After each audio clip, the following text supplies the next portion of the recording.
Bíblia no livro de Zacarias, capítulo 8. Nós lemos no início o capítulo 2 e agora a gente vai ler o capítulo 8 de Zacarias.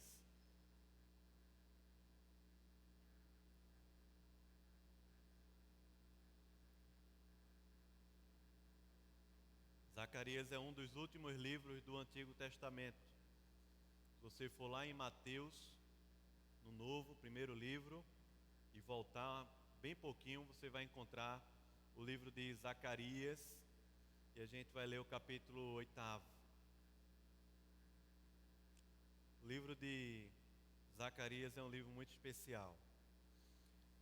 Toda vez que eu leio o livro de Zacarias, eu risco uma coisa diferente. Você pegar o livro aqui na minha Bíblia, você vai ter que ter risco de caneta azul, vermelha, laranja, lápis, porque cada vez que eu vou ler eu estou com um instrumento diferente, uma cor diferente, e tem uma coisa diferente que eu olho.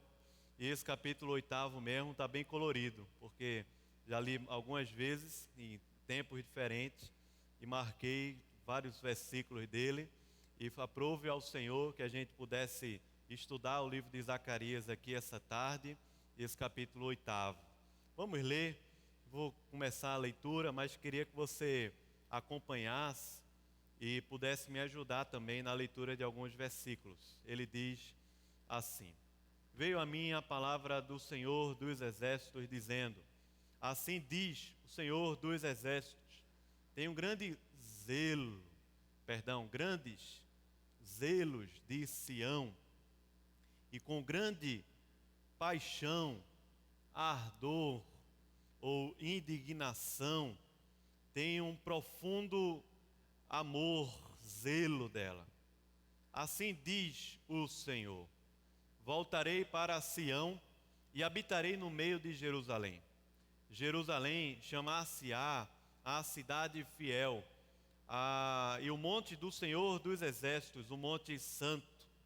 Assim diz o Senhor dos Exércitos: ainda nas praças da Jaqueira, do Hipódromo, do Baobá, do Dona Lindu, de Jerusalém, sentar-se-ão velhos e velhas, levando cada um na mão o seu arrimo, por causa da sua muita idade. As praças da cidade se encherão de meninos e meninas que nelas brincarão. Assim diz o Senhor dos Exércitos: se isto for maravilhoso aos olhos do restante deste povo naqueles dias, será também maravilhoso aos meus olhos, diz o Senhor dos Exércitos. Assim diz o Senhor que reina acima de tudo, o Senhor dos Exércitos: eis que salvarei o meu povo, tirando-o da terra do Oriente e da terra do Ocidente. Você pode ler comigo o verso 8? Eu os trarei, habitarão em Jerusalém, eles serão o meu povo, e eu serei o seu Deus, em verdade e em justiça.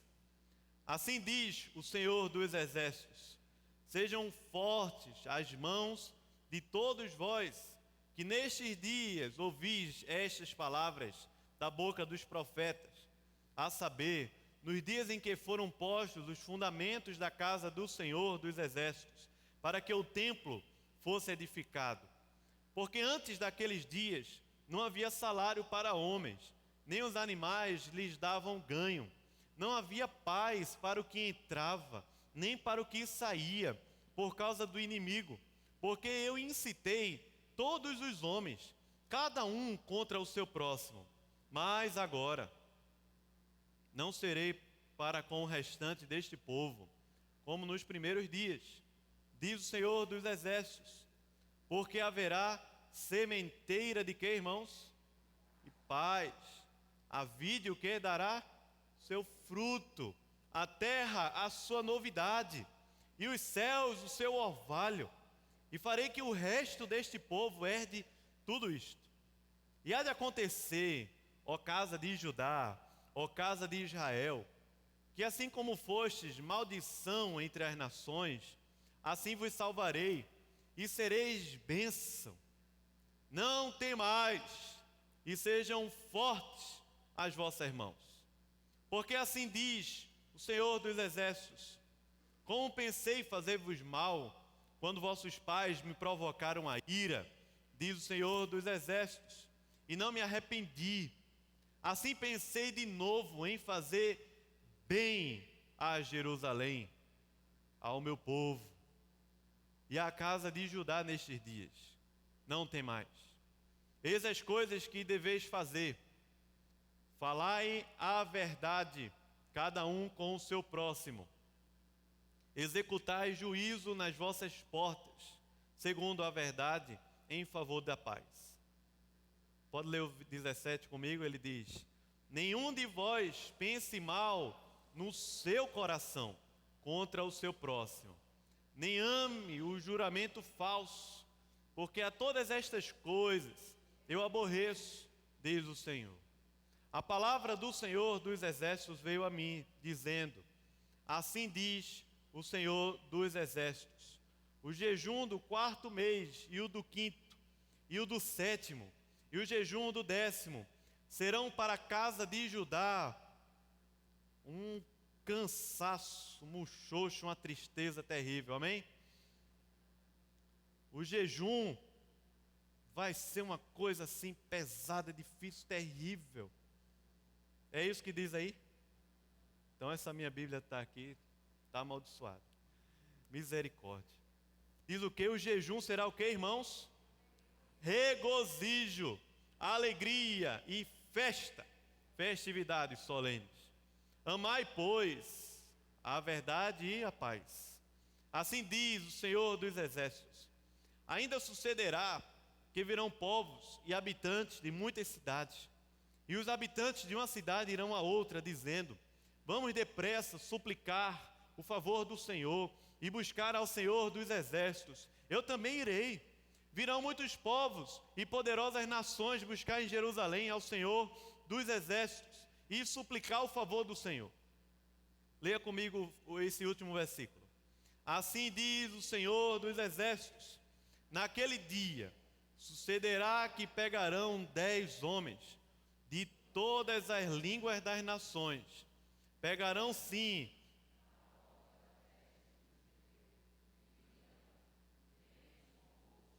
porque temos ouvido.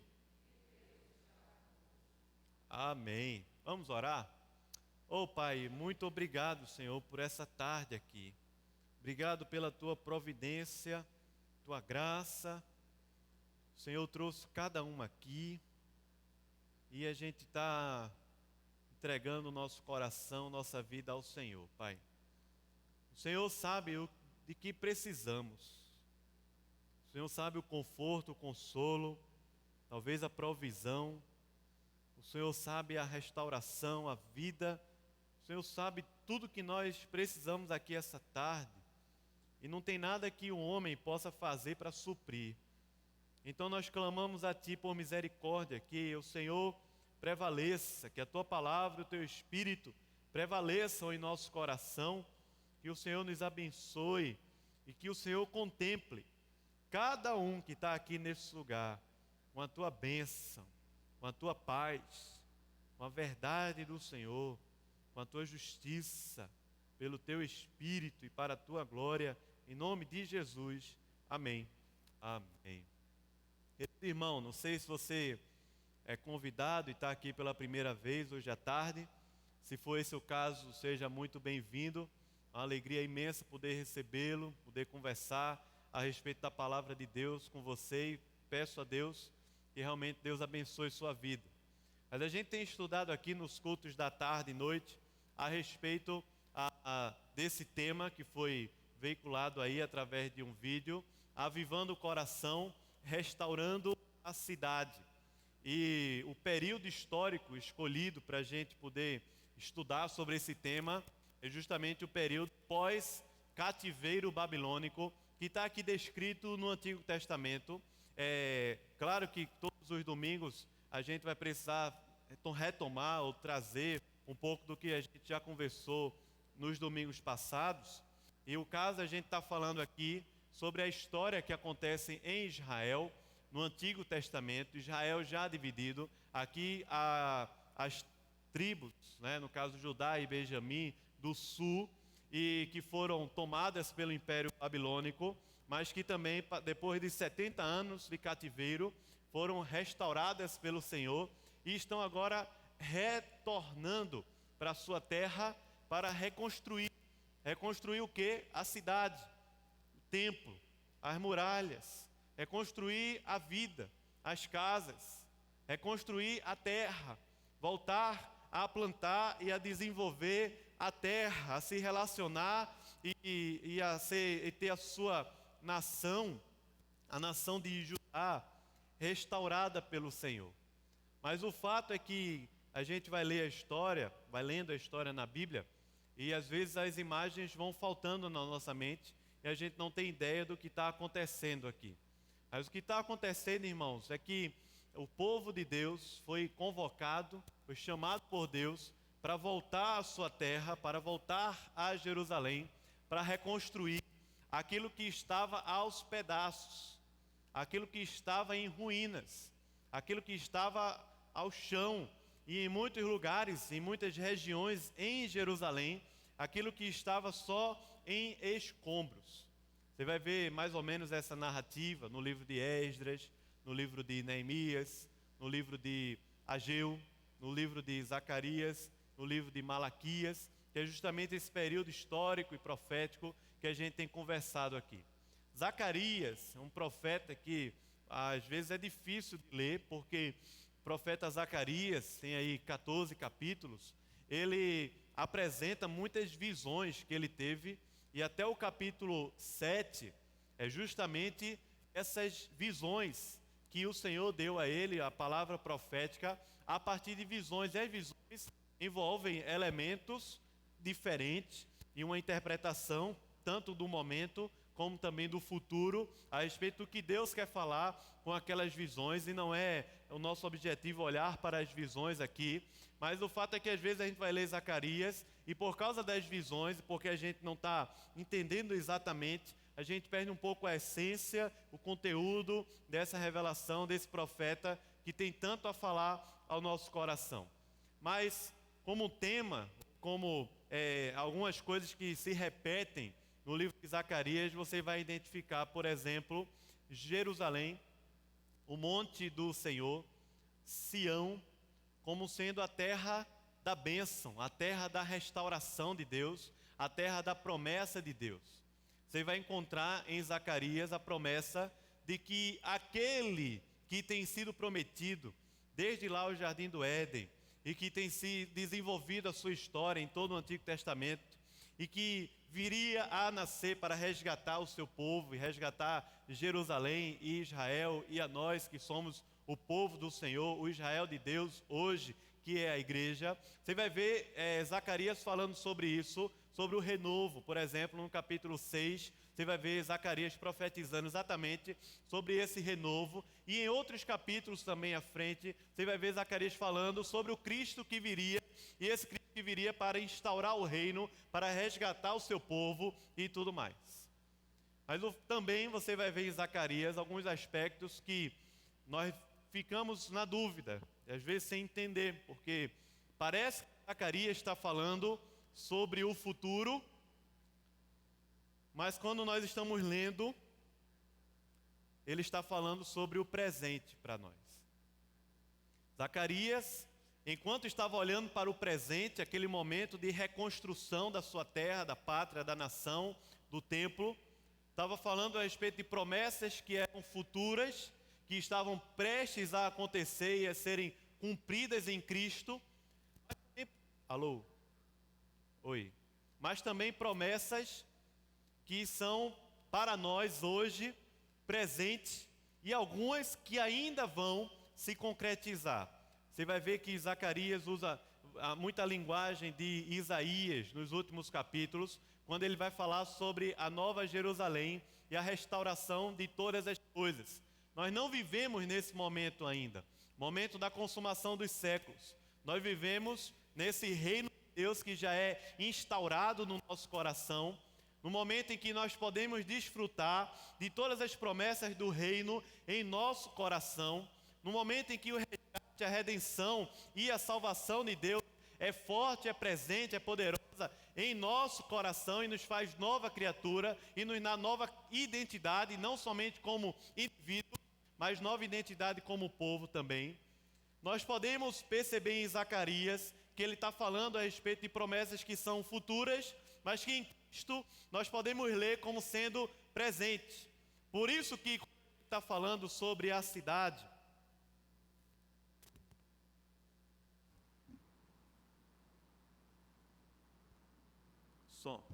Oi. Eu vou falar aqui, irmãos, porque cada vez que o microfone falha, eu perco a concentração.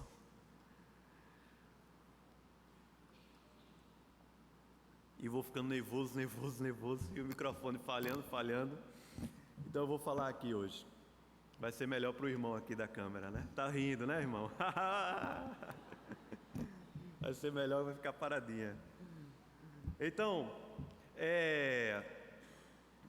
você vai ver em Zacarias elementos presentes da promessa de Deus. Ele está falando sobre a salvação, sobre Cristo, mas também quando ele está falando sobre Jerusalém, ele não está falando sobre aquela Jerusalém que está lá, num conflito étnico e com tantos paradoxos e com tantas histórias a respeito dela, políticas, militares, econômicas e tudo mais. Não pensa que quando a gente está falando aqui sobre restaurar a cidade, a gente está falando a respeito daquela Jerusalém lá, mas a gente que tem o seu significado histórico, cultural, que foi ali onde o Senhor se deu a revelar ao povo, mas que essa Jerusalém que tem sido desenvolvida em toda a Bíblia até o Apocalipse, a nova Jerusalém, será a restauração de toda a terra, e essa restauração de Deus que vai acontecer não em um plano superior, em uma esfera superior, em outro planeta, mas aqui na terra, quando o Senhor restaurar todas as coisas. Mas a questão é que eu vou lendo os textos e vou percebendo o seguinte: será que isso é para mim hoje ou isso aqui é para o futuro? Será que isso que Zacarias, ou que Isaías, ou que Jeremias, ou que Jesus, ou que o apóstolo Paulo é para mim, ou é para aquele povo somente lá atrás de Israel, ou isso aqui eu só vou desfrutar no futuro? E a gente precisa, com muito cuidado, com muita graça de Deus e pelo Espírito mesmo, começar a perceber que dentro da palavra do Senhor, em alguns momentos ele está falando sobre aquela história lá, mas que à medida que ele fala sobre aquela história, ele toca em Cristo e ele toca na consumação de séculos, e fazendo isso, ele inclui a gente na história, porque essa história que está acontecendo na Bíblia, nós não estamos fora dela, mas nós estamos dentro dela, porque é a história de Deus. Então eu não posso ler a Bíblia como se eu estivesse lendo um livro de história e uma narrativa de um povo que eu não faço parte. Mas à medida que eu estou lendo a Bíblia, eu estou lendo a história do povo de Deus, eu estou lendo a história de como Deus age no povo de Deus e em todas as nações, e eu estou lendo a história de Deus e eu estou me incluindo nessa história de Deus, porque a história de Deus tocou a minha história e eu não existo mais fora da história de Deus, porque a história de Deus é a salvação, é o Evangelho de Cristo Jesus. Por isso que Zacarias, falando sobre a esse povo, e voltou para a sua terra, aos escombros, para restaurar, e não tinha somente o desafio de restaurar o templo, de restaurar as muralhas, de restaurar a vida social, de restaurar o culto, mas havia também um desafio muito especial que parece que Zacarias se detém nessa questão. Enquanto Ageu, nós vamos ver, vamos ler e entender bem o elemento do culto, do templo, da restauração do templo, mesmo que ele estivesse falando sobre o Cristo e sobre nós como casa de Deus aqui na terra, Zacarias parece se deter num aspecto muito especial. E se você de repente leu durante a semana ou vai ler ainda o livro de Zacarias, você pode perceber isso. Parece que Zacarias, à medida que tem recebido a voz, a palavra, a revelação de Deus, tem falado para nós e tem falado para aquele povo a respeito da identidade. Parece que o profeta Zacarias está aqui debruçado sobre o povo, na presença de Deus, e à medida que fala ao povo a palavra de Deus, o Senhor dos exércitos não é o Senhor que reina somente em Judá, mas é um Senhor que reina sobre toda a terra, o Império Medo-Persa, e sobre cada canto desse planeta, o Senhor acima de todos os deuses, acima de todos os senhores. Esse Senhor, à medida que fala com Zacarias, Zacarias transmite ao povo, ao interesse, a um caminho aqui de resgate da identidade. E se você perceber um pouco, parece que em todas as histórias de fluxos migratórios, o que mais o povo perde não é a terra, o território, mas é a identidade. Não sei se fica muito complicado e não daria tempo para a gente conversar sobre isso, mas nós vivemos hoje, no século 21, um dos maiores fluxos migratórios da história da humanidade. Não perdemos somente território, terra, mas à medida que esses fluxos vão acontecendo, quando eu sou expulso da minha terra para outra, por causa de guerra, de violência, não por vontade própria, não para melhorar de vida, mas por alguma contingência, o que mais eu perco, muito mais do que a terra em si, muito mais do que os bens materiais, o que está sendo ferido, o que sempre é ferido nessa história, é a identidade.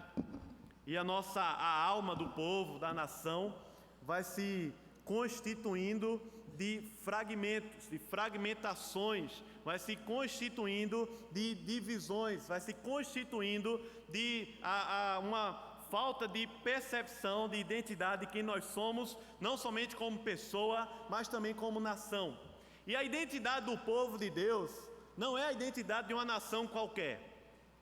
Semana, quando estava estudando o texto, eu li um documento da Embaixada de Israel, contando a história do povo de Israel, desde lá do início de Abraão até os dias de hoje, toda a história do povo de Israel, de todos os tempos e tudo mais. E quando eu estava lendo aquela história, e na minha curiosidade comecei a pesquisar esse assunto, estava vendo que a narrativa da Embaixada de Israel hoje, e sobre a história do próprio Antigo Testamento e da história deles hoje, mesmo que hoje eles não sejam o povo de Deus, não sejam o povo da aliança de Deus, e sim aqueles que estão debaixo da aliança de Cristo Jesus, mas eles estão narrando a história de um povo que não é o povo de Deus, mas um povo que é uma nação. Parece que um judeu está contando a história do seu próprio povo, mas nem acredita em Deus, nem acredita no Senhor dos Exércitos, nem acredita nisso que está sendo revelado aqui nas Sagradas Escrituras, a respeito da história, da cultura e da revelação de Deus ao seu povo.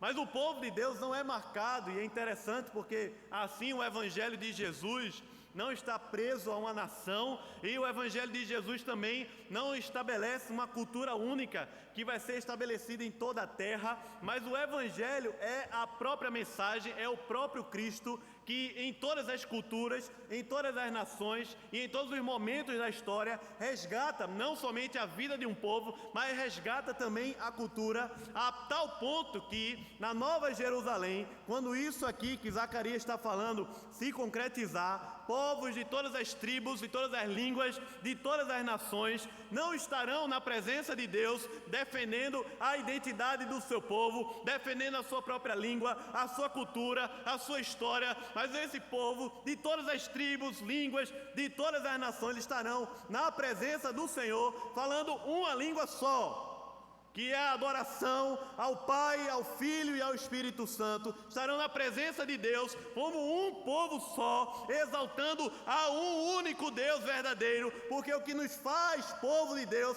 é a presença de Deus em nós, é a aliança de Deus em nós, é o Evangelho de Deus em nós, e é sobre isso que Zacarias está falando aqui. De tal forma que não é suficiente refazer a vida. Preste atenção. Nós que vivemos em Recife, nós que somos o povo de Deus em Recife, não é suficiente construir um templo, não é suficiente construir a cidade, construir uma praça, não é suficiente ter um bom trabalho, ter um bom desenvolvimento na cidade, não é suficiente ter uma boa colocação na cidade e abençoar essa terra a partir do meu trabalho, não é suficiente. Há algo que nos marca, há algo que nos caracteriza, que é muito mais forte, muito maior do que aquilo que eu possa fazer por essa terra. E é sobre isso que Zacarias está falando aqui. resgate da identidade que abençoa a cidade. Porque é possível sim a gente se levantar, abençoar a cidade, construir, desenvolver a cidade de Recife. É possível sim a gente fazer isso. E até os ímpios, aqueles que nem conhecem Deus, podem fazer isso. Mas o caminho de Deus é de que a gente faça isso, não porque isso vai nos fazer alguma coisa diante de Deus, ou vai atrair alguma bênção de Deus, ou de alguma maneira eu vou conquistar o olhar e o amor de Deus fazendo isso. Mas o caminho de Deus é de que o Evangelho, a justiça, a verdade e a paz se estabelecendo em meu coração, a aliança de Deus se estabelecendo em meu coração, naturalmente, o meu coração sendo avivado, despertado por Deus e a minha identidade sendo resgatada, não somente como crente, não somente como indivíduo no reino de Deus, mas como povo de Deus aqui na terra. À medida que isso vai acontecendo na nossa vida, no nosso coração, à medida que isso vai acontecendo, a gente abençoa a cidade. Porque no Evangelho, os frutos são consequência da raiz.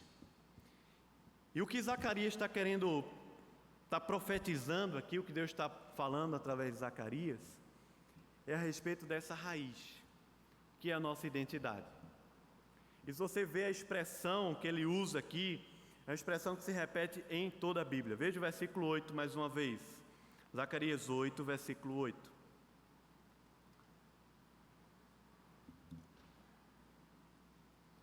O que ele diz? Você pode ler comigo? Eu os trarei e habitarão onde? Eles serão o seu Deus. Amém. Eles serão o quê? O meu povo. E eu serei o seu Deus. Se você ler Êxodo capítulo 19, quando o povo que estava ali pouco mais de 400 anos oprimido no Egito pela escravidão, e Deus envia ali Moisés.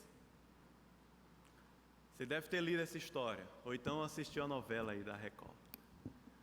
Feito uma pessoa disse aqui, não conta esse negócio que vai sair na novela essa semana, dando aula na escola dominical. Então, Moisés, quando está saindo ali do Egito, as pessoas pensando, o povo com o seu aspecto territorial, histórico, cultural, se apegando a uma terra, pensando que estava falando somente da terra, da identidade de uma nação nova, surgindo no planeta. Na verdade, aquela promessa e toda aquela redenção de Deus ali aponta para a nossa história hoje também, porque é assim que começa os 10 mandamentos. Eu sou o Senhor teu Deus, que te tirei da terra do Egito, da casa da escravidão, da servidão. Mas no capítulo 19, ele vai dizer exatamente isso aqui. Eles serão o meu povo, eu serei o seu Deus. Eles serão um povo, vai dizer lá, que é como um sacerdote, um sacerdócio santo nessa terra. Essa é a expressão talvez uma das expressões da aliança de Deus conosco, de forma mais forte e contundente.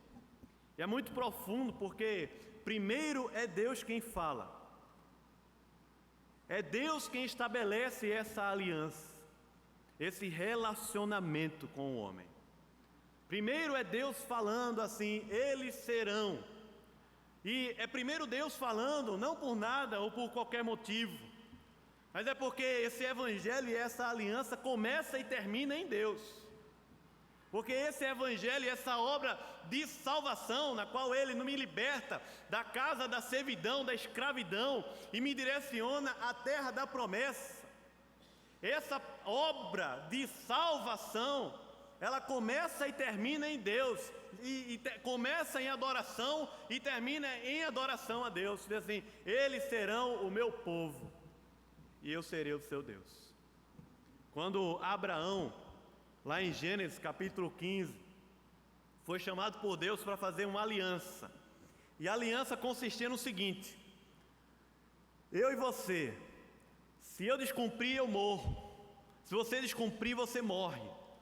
E matou-se os animais, algumas aves, e colocou ali os pedaços. E Abraão passaria com Deus ali, dizendo assim: se eu ou você descumprir a aliança e os relacionamentos, vai acontecer comigo o que acontece ou o que aconteceu com essas aves aqui no chão.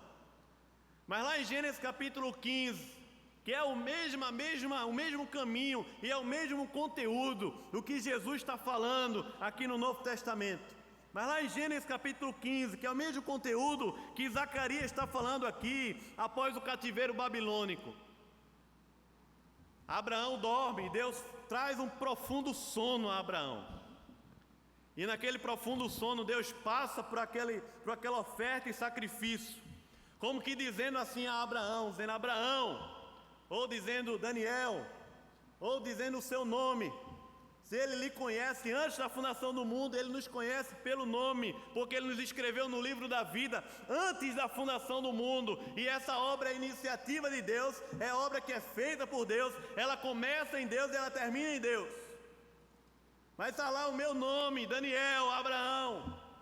Eu vou passar por essa oferta porque você não tem condição de cumprir.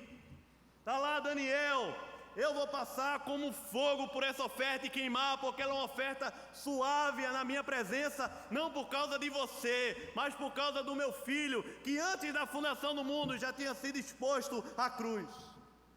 Eu vou passar por essa oferta, Daniel, não porque você tem condição de preservá-la, mas porque essa oferta ela começa em mim e ela termina em mim. Eu vou passar por essa oferta, não porque é você quem vai cumpri-la, e é você quem vai preservá-la, e é você quem vai segurar para não perdê-la, mas eu vou passar porque ninguém vai poder arrebatar você das minhas mãos. É assim que Deus, lá em Gênesis capítulo 15, fala para Abraão: Abraão creu no Senhor, e aquilo foi imputado para ele como justiça. E é essa justiça que está Zacarias falando aqui. Interessante que tem 3 termos que na obra da salvação, no Antigo e Novo Testamento, você vai identificar. E são 3 termos tão profundos nessa perspectiva do resgate da identidade e da aliança de Deus. É a justiça de Deus, é a verdade e é a paz. Esses 3 termos nós vamos encontrar de Gênesis a Apocalipse. Deus revelando na maior essência e profundidade esses termos ao seu povo: a justiça, a verdade e o quê? Você pode repetir? A justiça e a paz. Tenta fixar esse negócio.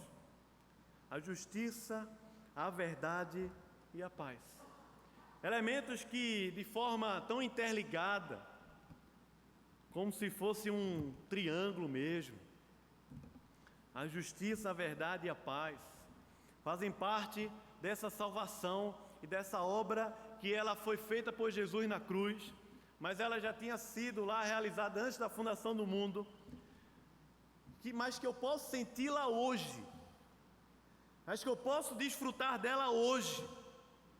Que Zacarias está falando para o povo naquele momento lá, mais de 400 anos antes de Cristo, quase 500 anos antes de Cristo, mas que aquele povo podia desfrutar, mesmo quase 500 anos antes de Cristo, aquele povo podia desfrutar naquela época, por causa de Cristo.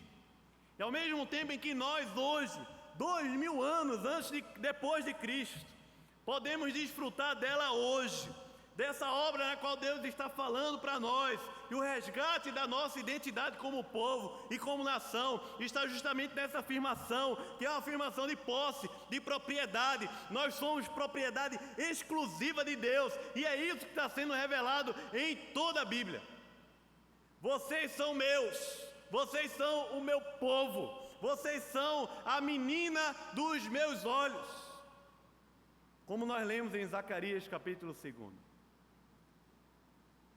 Em Oséias, no capítulo 11, a expressão lá é: as minhas entranhas se comovem de amor por você. por mim e por você. Em Zacarias capítulo 8, a expressão aqui,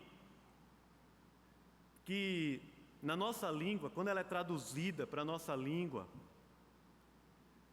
ela é traduzida como zelo.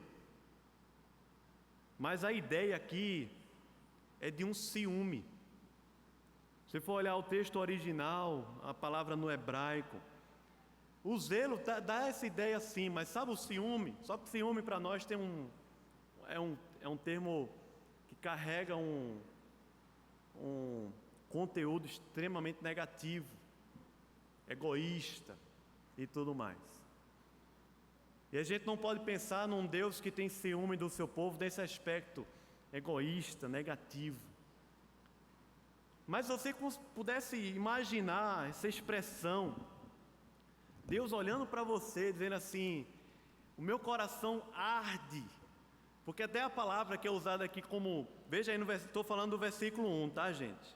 Versículo 2, porque até a palavra que é usada aqui no versículo 2 como grande indignação, é como se Deus estivesse assim com o coração explodindo de amor por nós, explodindo de desejo, explodindo de afeto.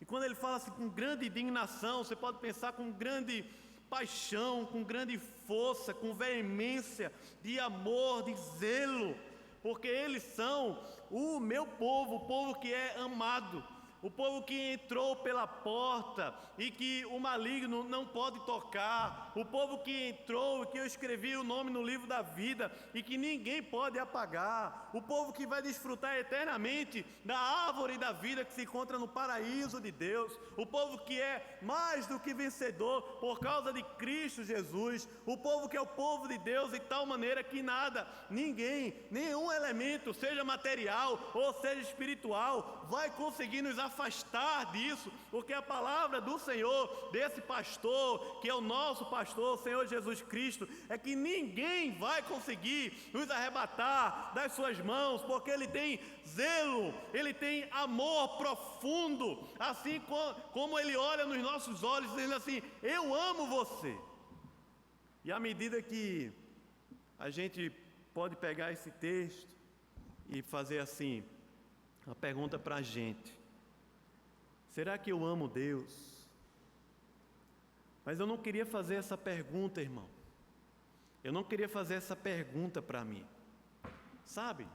Eu não queria fazer essa pergunta para você, e nem que você fizesse essa pergunta hoje. Não estou pensando aqui em Jesus com Pedro, dizendo: tu me amas, tu me amas. Estou pensando nisso. Mas quando eu estou lendo esse texto, estou pensando o seguinte: será que os meus olhos conseguem enxergar Deus falando isso? Porque tenho certeza no coração, na alma, convicção de fé, que à medida que o nosso coração e nossos olhos conseguem ouvir, não ouvir isso na minha boca, dessa caixa de som aqui, não ouvir isso somente de alguém que está falando para a gente, mas à medida que Deus, ao seu coração pelo Espírito, está bradando lá do céu, dizendo: eu tenho zelo por ti, eu tenho um grande amor por você, eu tenho sei lá, está explodindo aqui no meu coração. Eu amo tanto você, tanto você, que as minhas entranhas não conseguem, eu não consigo nem expressar, as palavras faltam para a gente traduzir para a linguagem humana, isso que Deus está falando aqui. Eu amo tanto você. Tenho certeza que à medida que a gente ouve, não alguém falar, mas você ouve no seu coração Deus falando isso, o nosso coração se constrange, porque não tem nenhum ser humano que, tendo encontrado o amor de Deus, consegue continuar em pé, consegue continuar vivendo uma vida de pecado, consegue continuar vivendo uma vida de frieza espiritual, de apatia espiritual. Não há nenhum ser humano que, encontrando com o Jesus verdadeiro, consegue continuar a vida como se nada tivesse acontecido. Não há. E aí a ênfase aqui não é nós, não é a gente, não há ênfase aqui não é o quanto eu amo, o quanto eu quero, mas a ênfase aqui é Deus falando: vocês serão o meu povo. A ênfase aqui é Deus falando: eu tenho zelo, eu amo, eu quero você. E isso se é tão forte nas minhas entranhas. A ênfase aqui é Deus falando ao seu povo. E Deus, quando fala isso ao seu povo, é quando a identidade está sendo estabelecida, não somente de indivíduos, de cristãos, mas a identidade de uma nação e a identidade de um povo que está em todas as nações. E como é que a verdade, a justiça e a paz fazem parte desse pacote aqui? A justiça faz parte desse pacote quando diz assim: Abraão creu no Senhor Jesus, ou no Senhor Deus, e isso lhe foi imputado para a justiça. A justiça de Deus é totalmente ao seu povo. A justiça de Deus a nós é totalmente diferente do conceito que a gente tem de justiça. Porque o conceito que nós temos de justiça é que você faz e você o quê? Paga, não é isso ou não? O que é justo? Eu vou receber a justiça depois do que eu fizer. Depois da minha ação eu vou receber a justiça. Mas a justiça de Deus, ela é anterior à ação. A justiça de Deus, ela não me dá o que eu mereço. Ela não me dá o que eu estou fazendo para, de acordo com o que eu estou fazendo para Deus, Deus vai me oferecer a sua justiça. Mas essa justiça aqui, que é a salvação, que é o Evangelho, que faz parte desse triângulo aqui, que é o Evangelho, a justiça, a verdade e a paz, não diz respeito a uma justiça que é conquistada por nós, pela nossa vida religiosa, pelo nosso comportamento, mas é uma justiça que ela estabelece, é uma justiça que ela define a alma, ela define o coração. Por isso que, se você for olhar nos evangelhos de Jesus, esse conceito aqui de justiça que está sendo desenvolvido no Antigo Testamento, tem muito a ver com o que Jesus está falando sobre o reino de Deus. O reino de Deus, que entrando no nosso coração, define a nossa vida por completo.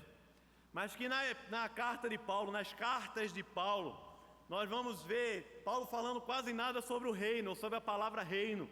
Menos de 10 vezes Paulo fala em todas as 13 cartas sobre a palavra reino. Talvez em menos de 5 vezes. Mas em mais de 100 vezes, Paulo está usando essa expressão da justiça para o justo, o justificado, aquele que foi alcançado pelo Evangelho, aquele que foi tocado por Jesus, aquele que se curvou diante do amor de Deus, aquele que foi encontrado por Deus. Essa justiça é a justiça que define, porque ela define o coração. Por isso ela faz parte do conteúdo do Evangelho. Quando a gente ouve a palavra verdade, pensamos também que a verdade ela é somente um conceito, não é? A verdade como sendo um postulado, a verdade como sendo uma frase. Mas a verdade aqui tem mais a ver com estabilidade. A verdade tem mais a ver aqui com fidelidade. A verdade tem mais a ver aqui mais profundamente do que com uma ideia, mas é com uma verdade que é revelada de Deus eternamente, que ninguém pode mudar. Por isso é que Jesus fala: eu sou o caminho, eu sou o quê? A verdade e eu sou a vida.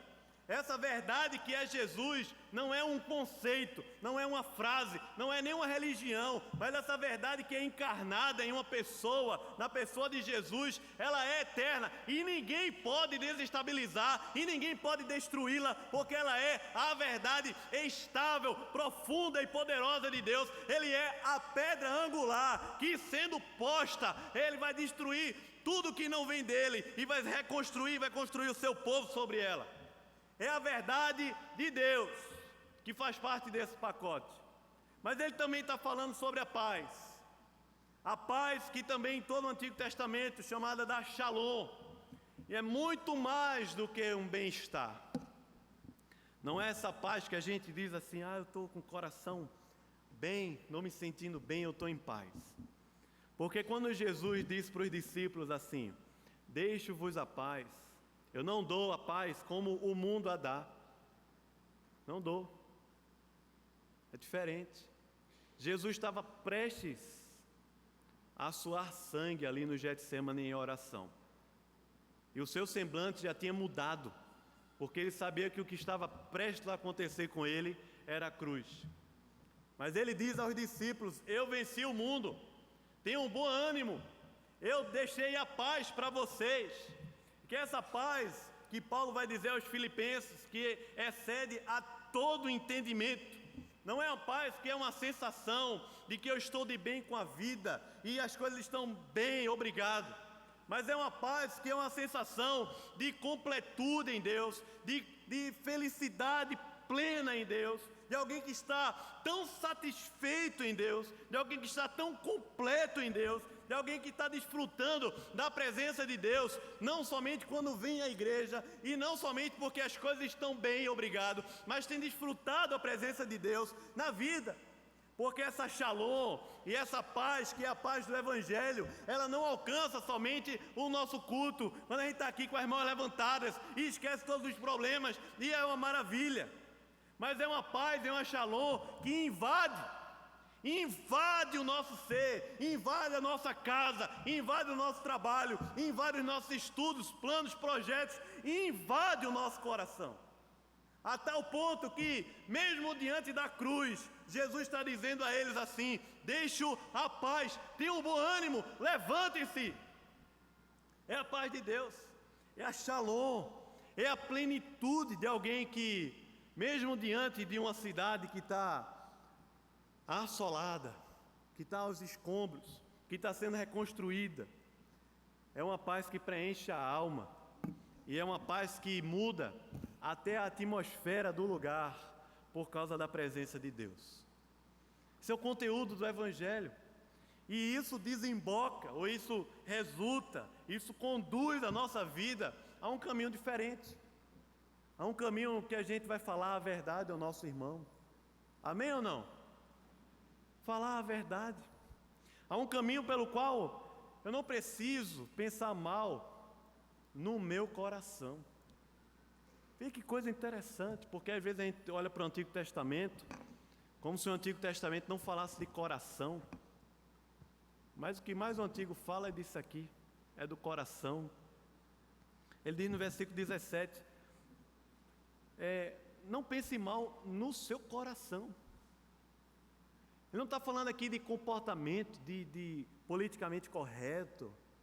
Ele está falando de coração, não pense mal no coração. Ali onde ninguém está vendo, é esse coração que eu resgatei. A gente não precisa mentir. Por causa desse evangelho da justiça de Deus, que me define de uma vez para sempre na eternidade com Deus. Dessa justiça que traz o reino de Deus, mesmo que ele vai ser completo ainda no futuro, mas traz o reino de Deus para o presente, para a minha vida hoje. Dessa justiça que define a minha identidade como cristão, dizendo assim: é o meu filho, porque ele cumpriu a justiça de uma vez por todas na cruz do Calvário, e de tal forma que essa justiça se aplica a Cristo, quando Deus lá do céu bradou em alta voz: este é meu filho, eu tenho prazer nele. Que essa justiça é desfrutada por nós e é aplicada em nós, à medida que Deus brada lá do céu, olhando nos nossos olhos, dizendo: este é o meu filho, você é o meu filho, Daniel, você é o meu filho, eu tenho prazer em você, por causa de Cristo Jesus. A verdade, que é muito mais do que as convicções de fé, mas é a estabilidade, é a preservação de Deus, é o plano eterno de Deus se cumprindo na história, é a vontade de Deus, são os propósitos de Deus sendo realizados na nossa vida, e a paz, e a maneira como o meu coração vai interpretando, percebendo e desfrutando de toda essa obra de Jesus, a tal ponto que o jejum se torna festa. Você entende isso ou não, irmão? Ninguém tem que ficar dizendo assim: vamos buscar Deus. Jeremias, se você puder ler em casa, Jeremias, capítulo 31, Você pegar o Jeremias 29, 30, 31, 32, você vai ver. Jeremias vai dizer assim, que na nova aliança, que é essa que Zacarias está falando e que é essa que é vivida por nós, ninguém vai precisar dizer ao seu irmão: conhece ao Senhor? Ei, vamos buscar Deus. Ei, vamos orar. Vamos fazer uma reunião de oração na igreja. Ninguém vai precisar dizer ao seu irmão: ei, por que não está lendo a Bíblia em casa? Ei, por que não está buscando a Deus? Ei, que vazio é esse? Ninguém. Mas diz assim: todos me conhecerão. E Jesus diz assim: as minhas ovelhas ouvem a minha voz e seguem. Está falando de uma realidade que é futura? Não. Está falando de uma realidade que é presente, é hoje. E em Cristo, ninguém, por causa da abundância, da justiça, da verdade, da shalom de Deus, ninguém precisa dizer ao seu irmão: conhece ao Senhor. Porque a vida de devoção a Deus, ao invés de ser peso, ao invés de ser uma lástima, uma dificuldade, ao invés de ser altos e baixos, altos quando tem um retiro, altos quando tem um acampamento, altos quando eu estou passando por uma crise e eu preciso orar para resolver a crise, e baixos quando a vida está boa, quando a gente esquece de Deus. Mas uma vida de Deus que é estabelecida, na verdade, que é estável, que nos leva a uma vida com Deus de estabilidade espiritual, de profundidade, de amadurecimento e crescimento. À medida que a gente vai crescendo, os anos vão se passando na caminhada com Deus, nós vamos deixando de ser meninos na fé. Mas é triste ver que crentes, cristãos há 10, 20, 30 anos, sendo levados de um lado para o outro, como meninos, crianças, por isso somente. Você diz: por que eu não oro e por que eu não jejuo? Não, não é por isso não. Talvez seja por falta do conhecimento do Evangelho de Jesus. Talvez seja por falta da percepção de Deus falando para o meu coração: eu amo você, eu tenho um zelo por você. Talvez seja por falta, ou porque a gente não consegue ouvir mais Deus falando assim: eles serão o meu povo, eu serei o seu Deus. Da abundância da salvação, que é tão forte, que Zacarias não está falando assim: depois que você sentir isso, a gente vai marcar um dia para evangelizar. Zacarias não está falando assim: depois que eu falar esse negócio todinho e a gente orar aqui, ou depois, de repente, Zacarias pudesse estar pregando aqui para a gente essa série, avivando o coração, restaurando a cidade. E quando terminasse de pregar nesse tempo todinho, dissesse: olha pessoal, a Igreja das Graças, toda segunda-feira à noite, a gente vai sair e a gente vai restaurar a cidade. Na terça já tem feito isso através da ação social, com o sopão, segundo o mandamento. Mas na segunda-feira a gente vai sair daqui à noite, uma vez na semana, 2 horas só por semana, que se você for contabilizar em porcentagem com as horas da vida da gente, é muito pouco. A gente vai evangelizar. Eu tenho certeza que ia aparecer muita gente para fazer isso, e a gente ia evangelizar esse bairro todo, panfletar, e isso é bênção quando acontece. Mas veja como é profundo Zacarias, e veja como é profunda a obra da salvação, porque sendo ela desfrutada, vivida, sendo ela, trazendo ela para o meu coração de forma verdadeira, vai ser tão forte, tão poderosa, a tal ponto que ninguém vai precisar marcar evangelismo, acampamento, retiro, encontro, jantar, o que for.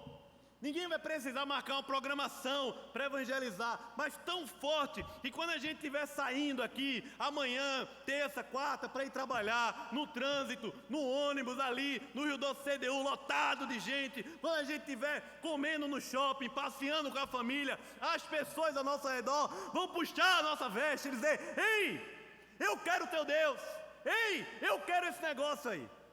Agora você imagine que abriu um bar aqui na frente da igreja, e você está chegando para o culto, e uma pessoa que está ali bebendo naquele balcão, assim: ei, psst, não vai nem fazer isso que a gente corre, né? Ei rapaz, ei senhora, Eu quero o teu Deus, eu posso ir para a igreja. Estão entendendo ou não? Falando aqui, não é de um povo que vai querer agora se tornar judeu. Está falando aqui de uma obra de salvação tão poderosa, que os ímpios serão atraídos de uma obra de salvação tão poderosa, que não é necessário ninguém estampar na camisa ou numa bandeira o nome de Jesus para achar que está evangelizando a terra.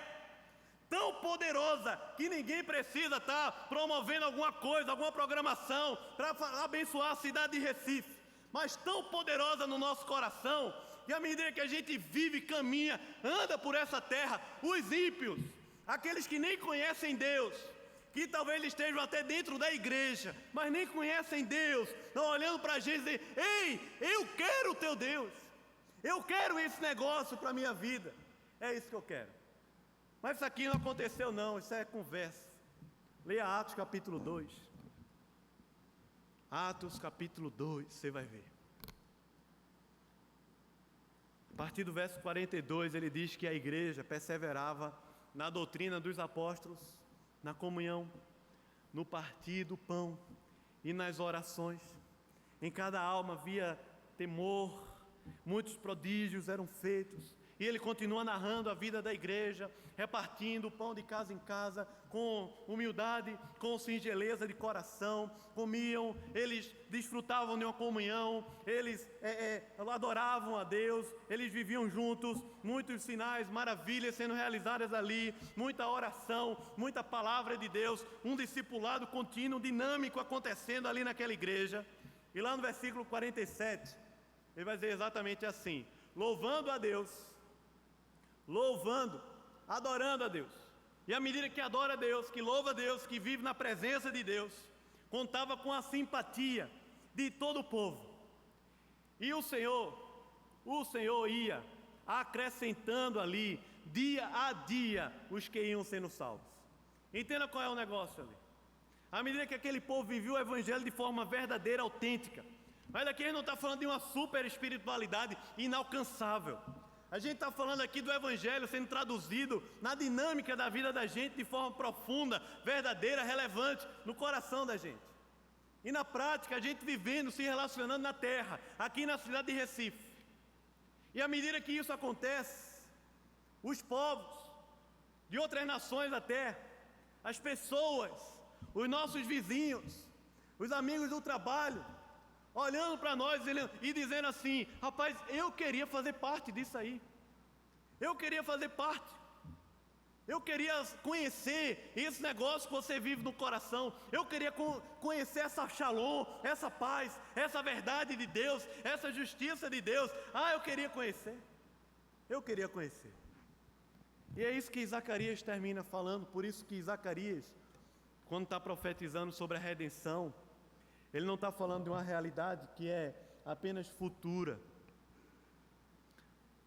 para depois que quando que Jesus Cristo voltar, mas falando da nossa realidade hoje. E a grande questão não é o que a gente tem que fazer amanhã.